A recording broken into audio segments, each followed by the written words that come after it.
J'étais cette nuit à Paris et j'ai reçu en effet un message, je pense plus ou moins en direct, vers 3h40, d'une personne qui lui était proche, où il y avait juste écrit « Marie, c'est fini ». L'émotion de Marie Rigaud à l'annonce de la mort de Johnny Hallyday, elle l'avait accueilli le 5 juillet dernier pour le concert des Vieilles Canailles au Printemps de Pérouge.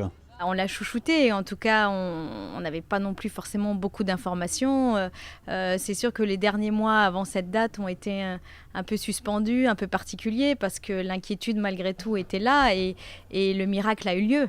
La magie a opéré, il a fait cette tournée de façon magistrale et courageuse. On imagine aujourd'hui du coup dans quelles conditions ça a pu se faire, mais je vous dis, moi je retiens cette voix encore qui était la voix puissante, cette personnalité. Oh oui, je suis parti avec elle, vieille canaille. C'est vrai que son passage au Printemps de Pérouge, 2 années consécutives, resteront gravées dans la mémoire des habitants de l'Ain, puisque ça s'est passé sur la plaine de l'Ain, et puis dans la mémoire d'une organisatrice de festival qui n'aurait jamais imaginé fêter ses 20 ans il y a donc 2 ans avec Johnny Hallyday, le patron des chanteurs, l'idole des Français. Marie Rigaud conserve précieusement les photos de cet été où elle pose avec Johnny.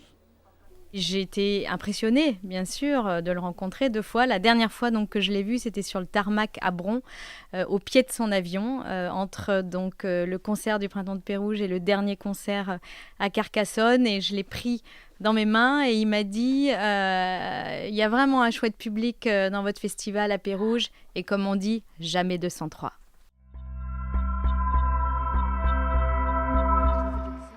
Comme chaque année, les meilleurs skieurs du monde sont sur la face de Bellevarde. Un rendez-vous qu'il faut savoir gérer dans la tête et dans les jambes, à l'image de Jean-Baptiste Grange, 20e mondial. Le critérium, il le connaît bien. C'est ici qu'il peaufine ses réglages en vue de cette longue saison. Il en profite pour calibrer ses objectifs mondiaux, mais aussi olympiques. On est vraiment dans une phase où on prend des repères sur la piste, on ajuste des petites choses techniquement. On voit un peu comment la neige réagit, on teste aussi pas mal de matériel pour vraiment décider ce qu'on va prendre dimanche, qui sera le mieux pour nous et pour les conditions qu'on aura. Donc voilà, après, la phase c'est toujours un beau moment en début de saison. C'est une piste qui est pas évidente, qui est pas la plus facile de la saison, mais bon voilà, maintenant on commence à la connaître. Les Bleus ont donc repris leur marque à Val d'Isère avec d'excellentes conditions. Neige fraîche, température négative permettant l'utilisation d'un neigeur, piste injectée. Tous les voyants sont donc au vert pour préparer au mieux ce critérium. C'est sûr que la phase elle est difficile. Quand on a des conditions un petit peu comme aujourd'hui, des conditions de course avec une neige injectée, elles sont encore plus dures. Mais voilà, c'est à nous de nous adapter et puis il fait beau. Il fait un petit peu froid, donc il y a la moustache qui gèle, mais on est quand même pas malheureux à la montagne. Il va d'ailleurs falloir montrer les crocs pour ces 5 épreuves savoyardes. Le rendez-vous est pris à partir du vendredi 8 décembre prochain. C'est une belle couche de neige qui a recouvert la station de ski. 50 cm au sommet du télésiège. La piste des Granges et l'espace débutant étaient ouverts ce dimanche.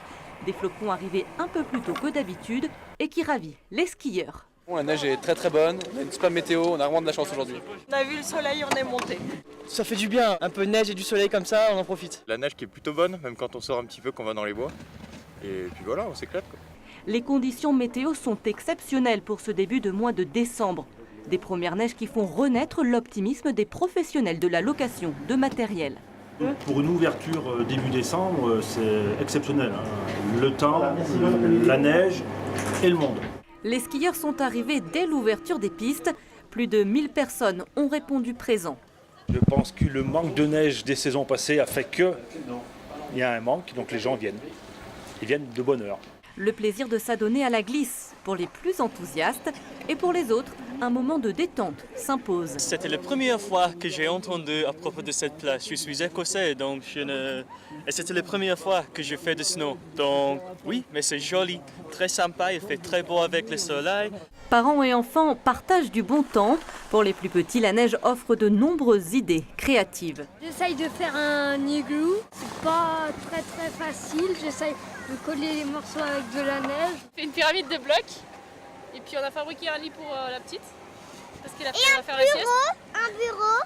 Pour le plus grand bonheur des skieurs, la station de Chalmazel ouvrira les week-ends jusqu'au 17 décembre, si l'enneigement le permet, avec une ouverture définitive prévue le samedi 23 décembre.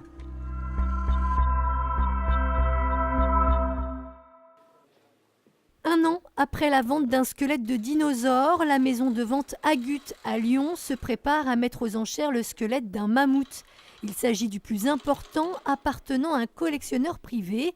Sa taille, 3,40 m de haut et une envergure de 5,30 m.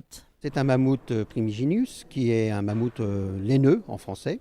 C'est une espèce qui a vécu il y a entre 12 et 15 000 ans pour celui-ci, qui a été trouvé en Sibérie, donc en Russie. Il est à plus de 80% complet. D'où sa valeur estimée à plus de 450 000 €. Le squelette a été reconstitué ce matin dans une salle de la gare des Brotteaux. Une opération délicate s'apparentant parfois à une partie de puzzle géant. Mais on commence par la structure métallique toute seule, ensuite la colonne vertébrale, les côtes et ensuite les membres et en dernier la tête et les défenses. Le défi sur celui-ci, c'était la lourdeur des pièces, la taille des fémurs qui étaient très grands et d'arriver à conserver cette légère structure avec des os aussi massifs.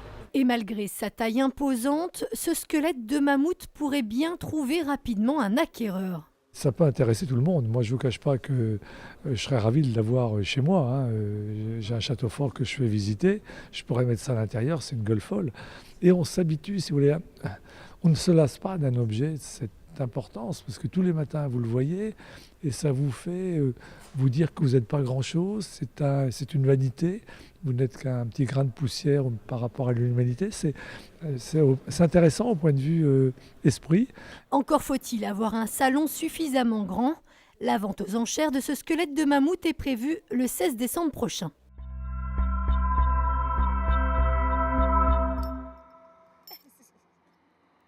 Détacher son chien en plein centre-ville, c'est maintenant possible. Mais attention, seulement dans ce parc. L'occasion pour nos bêtes à poil de se défouler et de se rencontrer, pour le plus grand bonheur de leur maître. Il a trouvé une ou deux petites copines qui l'embêtent un peu. Oui. Ils peuvent se sociabiliser, se rencontrer avec beaucoup d'autres races de chiens. Ils s'amusent, ils apprennent un petit peu la hiérarchie un peu. Cet espace récréatif est le premier parc canin de Haute-Savoie. 1500 m² pour un budget de 25 000 €. Il y a beaucoup d'interactions entre les maîtres. Ça crée aussi des discussions, des échanges comme ça informels sur le comportement des chiens. Il y a un peu de lien social. Ce lien social, Séverine Linquette le privilégie aussi. Régulièrement, cette éducatrice canine offre des cours d'agilité avec des élèves plus ou moins dissipés. Mais elle donne aussi des conseils aux maîtres. Et on le récupère à la fin. Oui. Pour lui donner les ordres, il vaut mieux rester en position droite. Parce que quand on fait comme ça, c'est pour chouchouter, c'est pour patrouiller. Là, c'est juste pour le mettre un petit peu en condition. On fait quelque chose. Il se pose beaucoup de questions. C'est vrai que quand on croise d'autres chiens dans la rue, il y a souvent des tensions. Et du coup, ils ont peur que quand ils soient lâchés, que ça se passe assez mal. Donc ils ont besoin d'être soutenus, encadrés pour leur montrer que finalement tout se passe bien. D'ailleurs, l'éducatrice canine a un conseil à donner à tous les maîtres. Avoir confiance en son chien.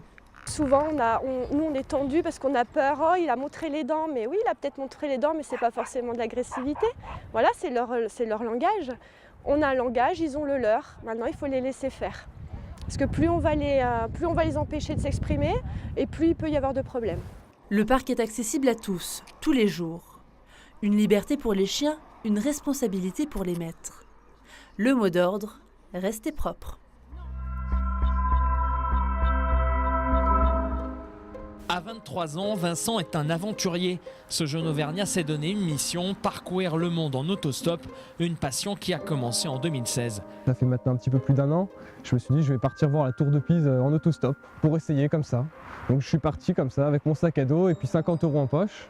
Et puis ça a bien marché sur 5 jours, j'avais 5 jours de week-end, ça s'est super bien passé. Donc j'ai décidé ensuite de pousser le vice un peu plus loin, de me dire bon je vais aller voir des aurores boréales en stop cette fois-ci, mais je prends pas d'argent. S'en suivra un périple de 14 jours pour rejoindre le pôle Nord uniquement en autostop. Bienvenue en Laponie! Construction improvisée d'igloo pour passer la nuit, repas chez l'habitant, une expérience exceptionnelle qu'il raconte au jour le jour en vidéo sur sa page Facebook. Ok, j'ai encore jamais fait ça, je vais essayer de faire du chasse-neige stop. Mais cet été, c'est sur l'océan que l'aventure va continuer pour Vincent, avec une pratique peu commune, le bateau stop. Pendant 35 jours, il va traverser l'Atlantique. Du jour au lendemain, j'ai embarqué et je suis parti. C'était un rêve et puis un objectif aussi, puisque ensuite derrière j'ai tout un projet. Donc ce que je voulais me faire, c'était de l'expérience déjà à traverser les océans pour ensuite, pendant mon tour du monde en bateau stop et en autostop, trouver plus facilement. Oh putain! Mon spectacle de dauphin, il est là! À deux, ils vont emmener ce catamaran flambant neuf à son client américain. Une traversée qui va leur réserver quelques surprises. Alors je garde à l'esprit dans le triangle des Bermudes, avant d'arriver aux États-Unis, on est passé juste au-dessus du cyclone Irma qui a pas mal fait de dégâts. Donc on avait beaucoup de vagues et pendant un moment le capitaine est parti se reposer. Il m'a juste dit tu prends les vagues de face et dès que tu es en haut tu mets un grand coup de barre et puis voilà, parce que si tu les prends mal on risque de les mater. Et puis il est parti se coucher. Donc bon, j'étais pas très serein, mais en même temps bon, j'adore tout ce qui est extrême et tout, donc je prenais vraiment mon pied à piloter le bateau dans ces conditions. Une nuit donc, où il n'y avait pas de mer, pas de vent ni rien, il y avait le plancton fluorescent qui éclairait toute la coque du bateau. Donc dès qu'on rentre en contact avec le plancton, il s'illumine en fait. Donc tout le bateau était éclairé et puis toute la trace derrière, et puis ensuite on avait la voie lactée au-dessus et tout. Ça faisait comme si on était au milieu du système solaire, quoi. C'était juste magnifique. Et bien voilà, après 35 jours de navigation, nous voilà arrivés dans la marina d'Annapolis, dans le Maryland. En attendant son tour du monde, Vincent ne manque pas de projets en bateau stop, autostop ou même en calèche. Prochaine aventure, l'ascension du Mont Blanc et un périple en Amérique du Sud, toujours au départ de l'Auvergne.